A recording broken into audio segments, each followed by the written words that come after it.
Hello, everyone, and welcome back to Climate EDU. I am your host, Kayla Hathaway, and today I am joined by the incredible Dr. Caitlin Kirby.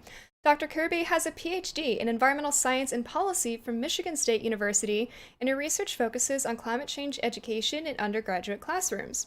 She also studies urban agricultural engagement and policies. Currently, Dr. Kirby is a science literacy researcher at the University of Nebraska-Lincoln.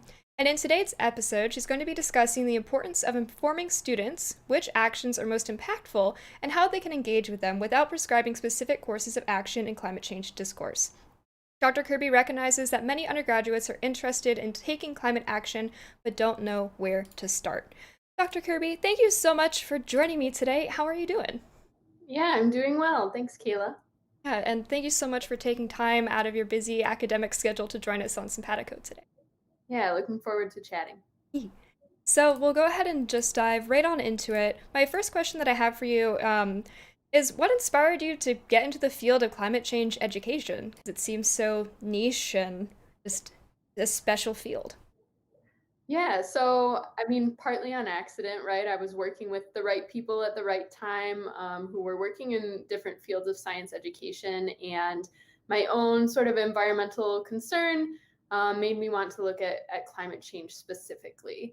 I also kind of really enjoy that role of being like a science translator. So, someone who, like, I'm interested in the natural science and I can understand it and dig deep into it, but that's not what I want to go out and study. I want to study, like, how do we share that information with people and then turn that information into action. And so with the like all the discourse going on with climate change talk and politics and especially with the classroom discussion as of late, can you tell us like what is the current state of climate change education in the US?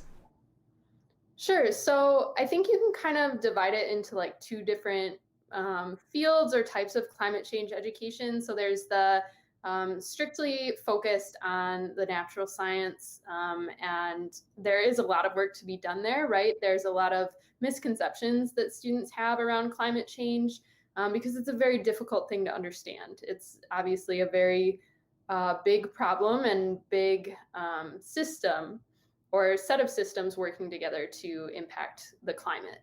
But then the area where I focus a little bit more in climate change education is looking at how students conceive of climate change, and how we can understand that in a way that inspires action or policy. So, some of the fields, more specifically, if folks wanted to go look up some academic literature, would be environmental psychology or socioscientific issues education. Both of those deal a lot with climate change. And presently, from your experience working with students and academics, what does the current vibe or how do students feel about climate change education at the moment and the new information that's being presented to them? Yeah, so generally, students who are of the typical undergraduate age are interested in learning about climate change.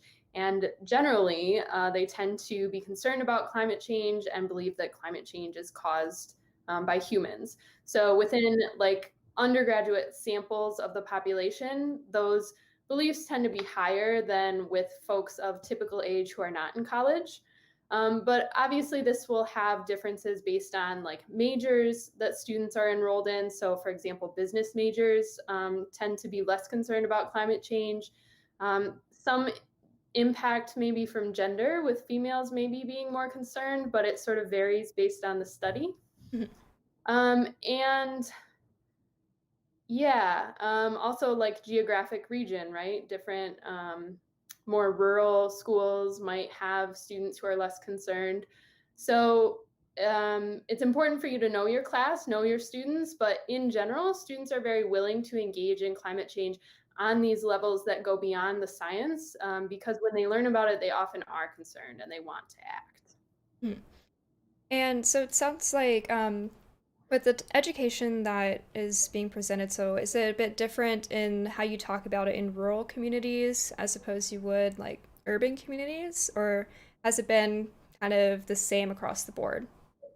I think the issues or the perspectives that you would consider in different communities might be different. So, for example, now I am at the University of Nebraska Lincoln, and we have a lot more rural and farm families than where I got my graduate degree at Michigan State University. So it's just important to acknowledge that for one thing, and also to, yeah, provide, I guess, resources that are more relevant to students in those situations. And I'm sure you probably get this question a lot, but why is climate education even necessary? um, right. Well, it's a big it's such a big thing. Just a little bit big, you know? But it's also the fact that I think a lot of and speaking specifically about education that really integrates these pieces about values and actions and bringing in um, not necessarily the political side of it, but the side of it about humans and society and behavior is important because I think there's still some assumption from educators that when students learn about the facts of climate change, then they will know all that they need to know to go out and act and impact the world. And they'll do that if they choose to do that. But there's a Mm. lot more that we can be doing in the classroom to support students in exploring that in whatever way they feel comfortable with based on their own values and beliefs. So, with that in mind, it sounds like we should be talking about climate change education in a bit more of an adaptive way, as opposed to this is what's happening, therefore X, Y, and Z needs to be done. Yeah, I think that's a really fair way to characterize it, right? To be adaptive. So, like, to maybe gather information from your class about how they're feeling about climate change going into a unit. And from that, understanding, what kind of resources they might be interested in, what kind of actions they might be interested in. And I think that there's space to incorporate that even in the most like natural science focused class.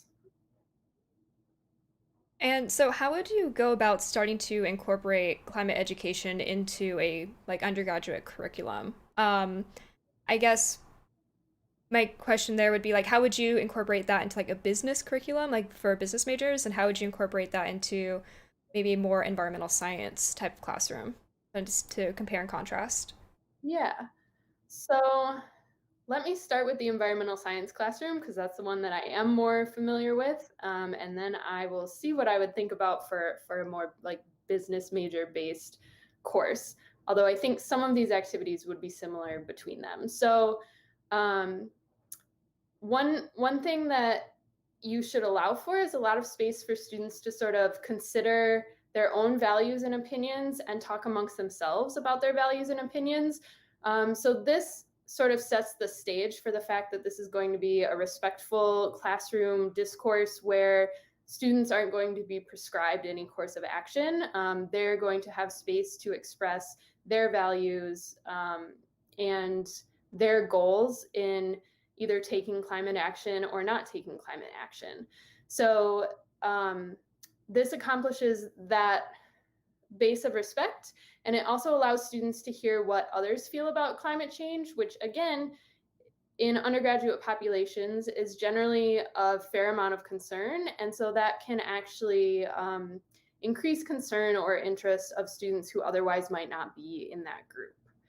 So another thing that's important to address is what are the values or goals that someone might have in mitigating climate change or engaging in climate change adaptation. And this is maybe where it would change a little bit more for an environmental science course, where students may be more interested in engaging in climate change action just for the benefit of the environment itself versus a business course where you might integrate a little bit more about the economics of climate change, so the economic impacts that climate change can have on the cost of resources or the cost or maintenance of infrastructure, things like that. So it's again, students are able to sort of bring in like their own interests so that they can take appropriate actions based on those.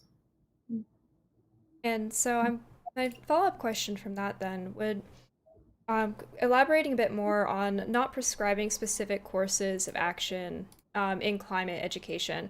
What tends to be like the staple, like do this and therefore everything will be fixed, and how can that item be talked about in a way that is a bit more suggestive and open to different groups? Yeah, so one way to do that is to allow students to sort of state their priorities for action. Okay. So, in one of the courses that I'm involved in at the University of Nebraska Lincoln, we offer students, when we're talking about socio-scientific issues, we offer students the option to rank their values for what sort of outcome they would like to see. So, we suggest some values like farmer profitability. Water conservation, climate change mitigation, and they get to rank those values and then engage in the activities based on those values that they ranked. Okay. Um, and yeah, I'm not sure if I lost another part of your question there. Oh no, that answers my question. I was like, because in climate discourse, a lot of time it's like, oh, we'll recycle, or but then it's like, well, what if in the community they don't have that available? Then how would we approach that conversation in climate education? Yeah, well, and I think that's a big challenge too is identifying what are the impactful and relevant behaviors for the geography where you are, Mm. right? So again, I came from Michigan, which is a state that it is experiencing increased precipitation and variability in precipitation, so more flash floods, Oh, right? So geez. that would be like a relevant climate impact to talk about in that scenario. Um, but also, you mentioned like recycling, which isn't necessarily a behavior, right, that's tied very directly to climate change and climate change impacts. So, what we've found in studies where we've surveyed students about the behaviors they're engaging in to reduce climate change impacts is they can't really distinguish behaviors that have a specific impact on climate change versus behaviors that have impact on other environmental issues. Um, so like improving water quality or something. Students might conflate any environmentally friendly actions as impacting climate change. So I Okay. think specifically discussing impact of different behaviors and this can be a very like scientific exercise as well because you're requiring students to tie a specific activity to the climate system and detail out what are the drivers of climate change that that activity is related to and how would reducing or increasing it impact climate change. And so for our audience who might not know what kind of example that would be, could you provide us an example of this activity and the impact? Sure. Like of specific behaviors. Yeah. So the core instead of it being like, oh, go pick up trash at the river and now the water is better. I help the climate. And instead, what would an actual climate action be? Yeah, so I think a lot of things around transportation, so switching to electric vehicles, although it depends on what your source of electricity is in your locale, right? Nebraska is a large coal state, so that might not necessarily impact it as much as you would want. Agriculture, so diet changes, reducing meat consumption, especially red meat consumption, is suggested to be one of the most impactful climate behaviors. And then there are also folks who argue that encouraging individuals to act really has very little impact, and that only engaging in systemic change is going to really impact the climate system, which has some legitimacy, right? It is a very systemic issue, and individual impact only has impact if a lot of people are doing it. So, another activity that educators might teach students about is how to contact their state legislators or how to even look up policies related to climate change so that they would know who to either like voice their support for or their lack of support for certain legislation. And so on the topic of like activism and being like more involved politically, it's like how can and like climate or even environmental activism be encouraged in the classroom? Yeah, so I think it comes down to kind of two two or three sort of things. So you want to, um, after you've given students space to identify what their values and interests are, you want to give them opportunities to explore that a little more in depth to really reinforce those. In educational psychology, they're called norms.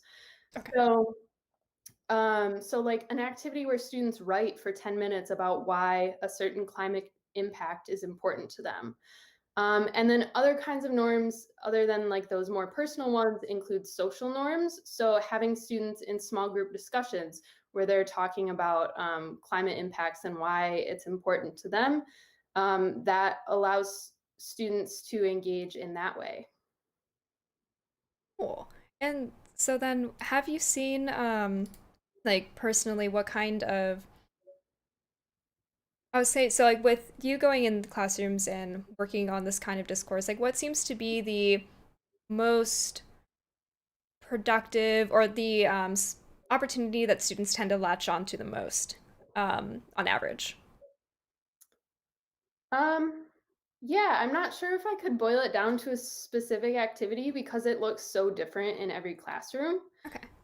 But as long as the activities include those pieces of that self-reflection where it's student driven, opportunity to share with others, so you're engaging in those social norms, and then also has some sort of component where students have the ability to really like act on it. So either by discussing the impact of different behaviors or specifically teaching how to engage in a specific behavior, um, those are kind of the ingredients for success. And so it sounds like activating one's feeling of personal responsibility is a really big key here in this type of education.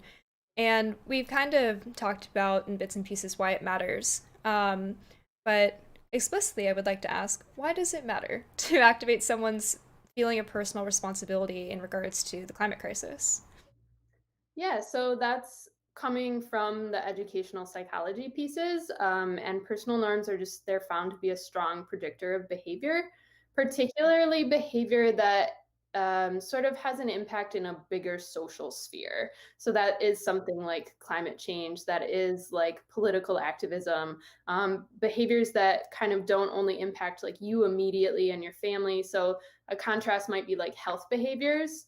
Um, I'm not saying personal norms aren't important for those, but they have been more important in those bigger scale behaviors that impact people beyond you personally. And so, what would an example be of like health behavior, and just for those who might not be picking up on that? Yeah, like uh, reducing drinking alcohol or something like just something that's like very personal, impacts you physically rather than something that like impacts the world beyond you. Got it. Thank you. Yeah, And yeah. I do have a question from Lee Constable in the chat. She's our host of the Climate Australia channel here on Simpatico. Um, and her question is, what about the wider cultural shifts and public conversations that come about from individual action? Yeah, so that's why I personally am a fan of these individual action and also, again, a fan of getting students talking about climate change because it's another finding in climate change research that so many people are concerned about it, but almost nobody talks about it. Like in casual conversations with like family and friends, it is a rare conversation topic for most people. So engaging in these individual actions, encouraging students to engage in these individual actions, encouraging students to have conversations with families and friends, can have a huge impact in the aggregate. So I do think that like having these individual actions and then sharing them, sharing that you're engaging in them, is important for creating those wider shifts. So I'm curious about if social media plays a big role in like sparking the kind of conversation on like daily basis. Has in classroom education, have you noticed like any social media campaigns? Maybe like was it Fridays for the Future that has like sparked discussion in the classroom at all? Or So I think using social media in the classroom, like that's definitely a good way to activate those norms and also to get students a little more primed to engage. If you talk about studying like the social media messages themselves and the impact of those, now we're in a whole nother field of like science communication. Mhm. So not something I can speak to very specifically, but absolutely I would look at social media campaigns as potential classroom materials. So no more hiding phones in the desk. Well, I don't know if you want students looking at them on their own rather than like discussing them as a class, but Mhm. sure, sure, give them a license to check out Instagram and find their favorite hashtag about climate change. That would be such a fun curriculum, actually. Well, we've hit our time for today's episode. I'm going to go ahead and roll the credits and we'll move into our post show segment. Thank you once again for joining me, Dr. Kirby. And for those watching, if you're interested in Dr. Kirby's research, information about her publications and her website and Twitter are available in the description of this episode. So you can reach out to her for more information about all the cool stuff that she does. And we'll be right back.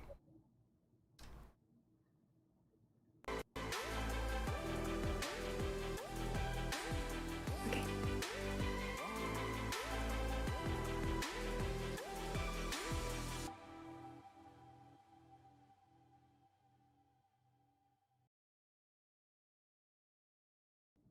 Yes. That was good. Thank you. Good, yeah, that was fun. It went by fast. Yeah, that's like everyone's always like, it goes by so fast. I'm like, yeah, no, it does. Like trying to like I'm glad that we were able to hit like all the question sets. That was like feels really good.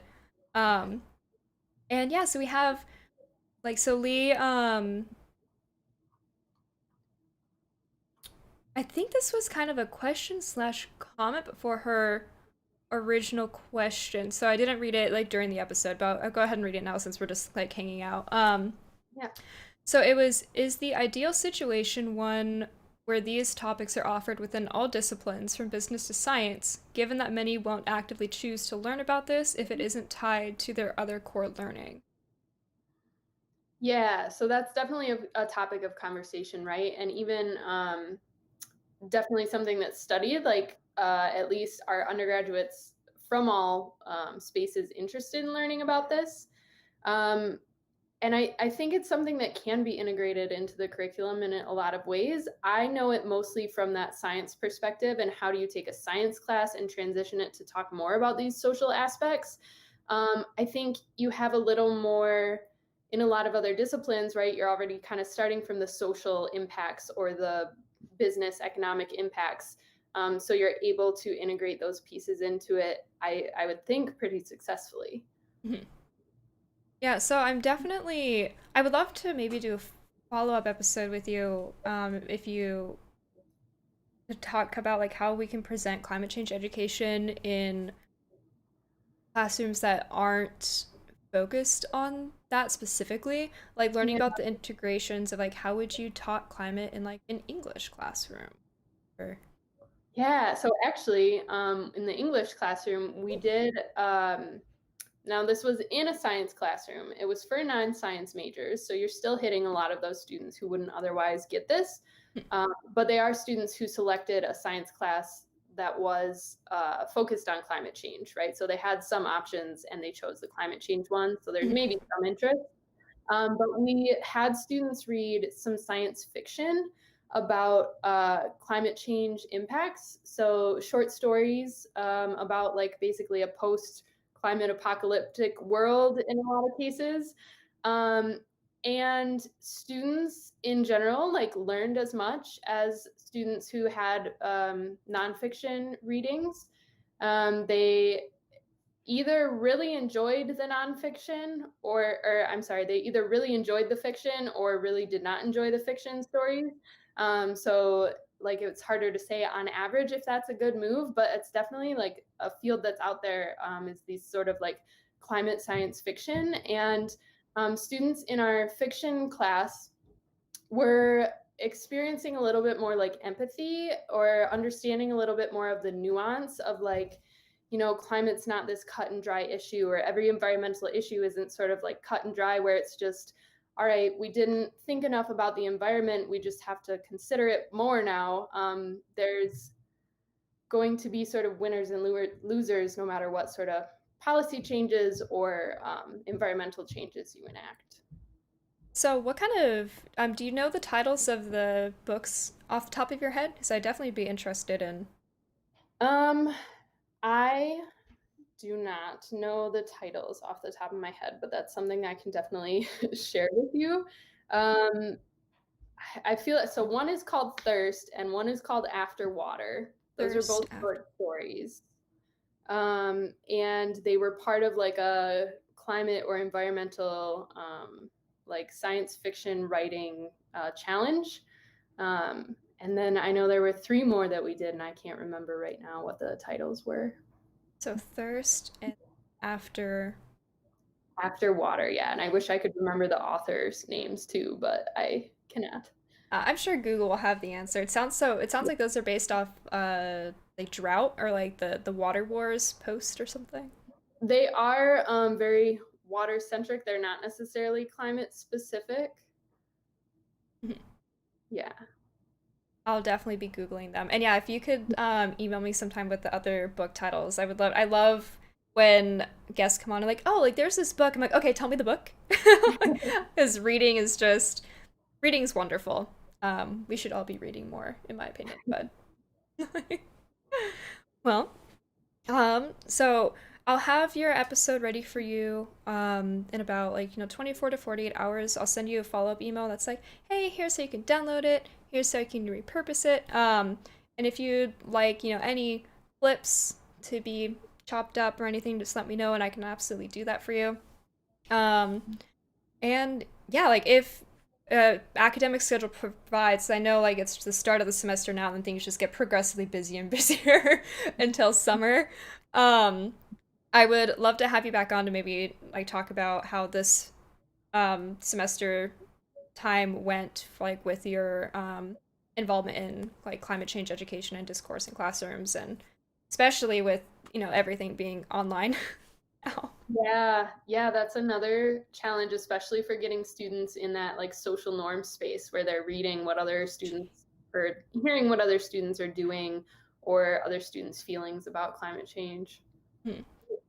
Yeah, I mean like how I mean it's been what basically a whole semester and a half for online education now. Like how has that been impacting climate discourse for the classroom right now? Um, Yeah, it's hard to say because I've been involved also previously in primarily online courses, at least in my climate specific classes. So I think like the online discussion boards are always a challenge to get people to engage in. And that's just been true kind of through my whole online education experience. So, we've tried some different things, but I don't think we've come up with the magic formula yet. One thing in the courses that I did this last semester was students were in small groups and it did have to meet like to go through assignments together in small groups. So that helps, right? They get a little bit of FaceTime, either like literally or FaceTime on the phone. But Yeah, yeah. Yeah, probably a bit more schedule flexible as well than if it's unless it's like in the set classroom time or if it's like just based on when your groups can do it throughout the week kind of. yeah, it was flexible in the course that I was in this semester, which can be a challenge too, then, because students sort of, if like everybody has that class period open on like the Thursday that it was assigned for, then it's easier to do scheduling. But yeah, it's been flexible so far. Yeah. And just reminding me of when I was graduated in May of last year and oh boy, like switching from in person halfway through the semester to online was a was a trip, that's for sure. Yeah, yeah, I'm sure because nobody's prepared for it at that point too. It's so I hope for students the experience has gotten better, but I'm sure it is wearing on a lot of them. So Bring back the libraries, please. I mean, there's definitely something to be said about being in a location that has a purpose. You know, like when you go to like college campus and it's like the vibe, the whole vibe of the place is like this is for education. Yeah. And and then Yeah. you go to the library and you're like this is for studying and snacks. But well, thank you again, Dr. Kirby, for joining me, and I look forward to keeping up with you and your work. And I hope you have a fantastic rest of your Wednesday and just a beautiful week ahead, too, and lots of rest as well. All With right. Thank you, Kayla. Bye. Bye. All right, lovelies, thank you so much for joining us, and we will see you again tomorrow, actually. Bye.